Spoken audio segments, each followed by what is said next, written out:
Welcome to our guide on transferring money out of Gohenry.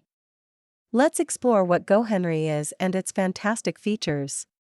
First, let's understand your account balance and available funds to ensure you know how much you can transfer.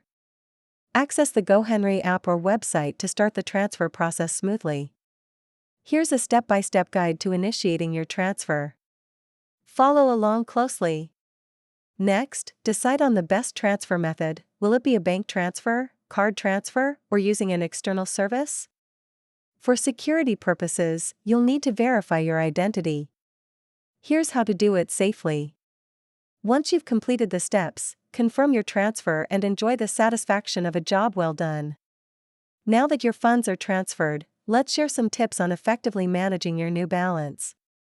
Sometimes things don't go as planned.